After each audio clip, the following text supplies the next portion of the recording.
bungkol, di ba? Tumor, polycystic ovarian syndrome. Makita mo sa imong ovaries, magkabukol-bukol. Di ba? Kaya, ang may tabatri, imong mga follicles, di ba? Magpanatak, primordial follicle, Brachyan follicle. Ang mahita po, dili na siya mag-process. Imong mga follicles maapektuhan. Mao ang mga bayi na naipikos, dili sila mag-mens or abnormal na ilang mens, di ba? It increased androgen level, prevents follicular ovarian cysts from maturing, prevents the follicular ovarians from maturing. Signs and symptoms, irregular menstrual cycle, hirsutism, kailan mo?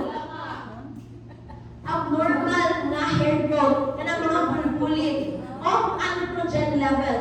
Androgen is a hormone nga naa sa babae, imbis na naa sa lalaki. Unang sa mga babae na ipikos, magkakibuk diri, magkakibuk sa lemas.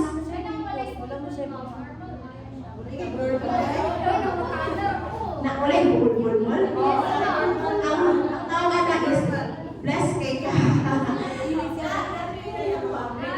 Nakoy kailang, college na siya gituwa ng buhok sa ilong, sana all. Hoy, hirsutism is abnormal hair growth. Abnormal hair growth. Or abundant na hair growth. Abundant, ito word na dapat. Abundant na iba. Acne, bugas-bugas. Overweight, male pattern baldness, and ovulation, and absent ovulation. Absent and ovulation. Hindi mag-ovulate ang mga babae. Complication is type 2 diabetes mellitus, management, weight loss, COC, metformin, tambal din sa diabetes. Complication na siya, diabetes mellitus, dili mo i-fix, dili mo ayun mo i-fix, karon pa lang. Sabot mo sa type 1, type 2, gestational diabetes. Gestational diabetes is, ayaw ka na diabetes, type 1 pag-cross na. Nakasagot na to?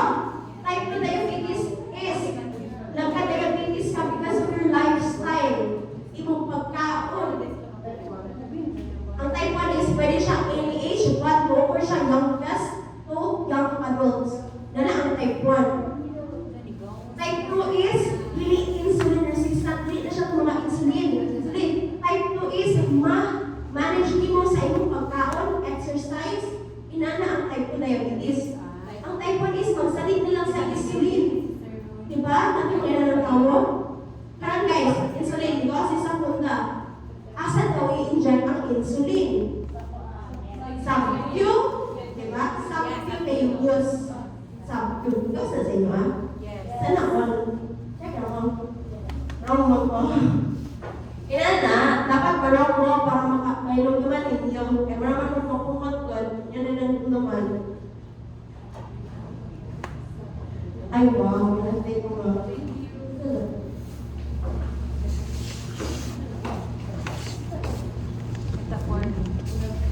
Ligoy ko na diba? Ay, mo ligoy.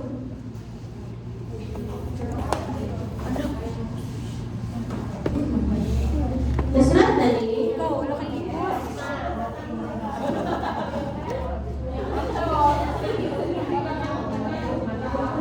Huh? Sa bago?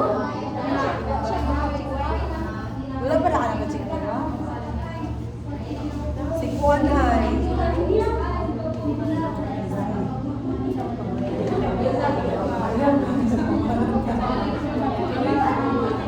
Pagkalimutan ko si pangalan nila si Maria po sila pangalan.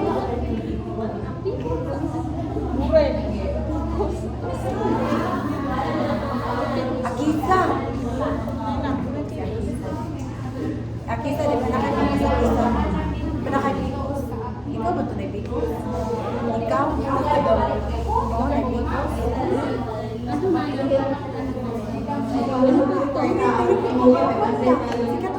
National Family Planning Method.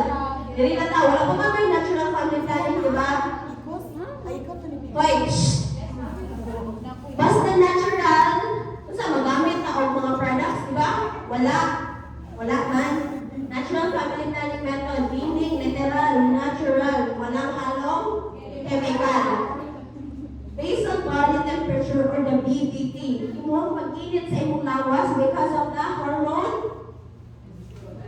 progesterone.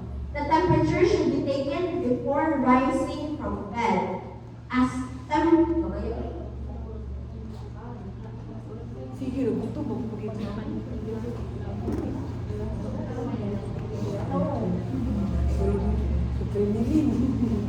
As temperature decreases caused by estrogen withdrawal, these rises from 0.3 to 0.5 degrees Celsius.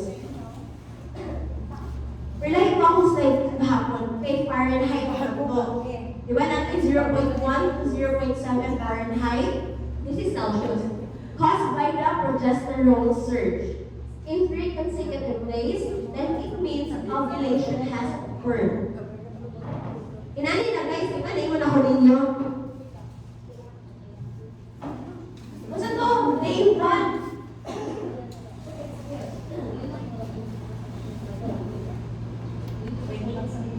Basta to, day 1 to day 5. Basta to ang phase.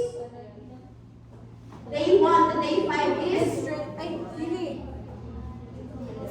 Sa kon ka ng face to. dapat sure mo. Menstrual phase. Hindi mo tubuon, di ba? Basta tong phase na sunod. Proliferative phase. Proliferative phase, 6 day to 13. Yes. And your day 14 is Secretory phase.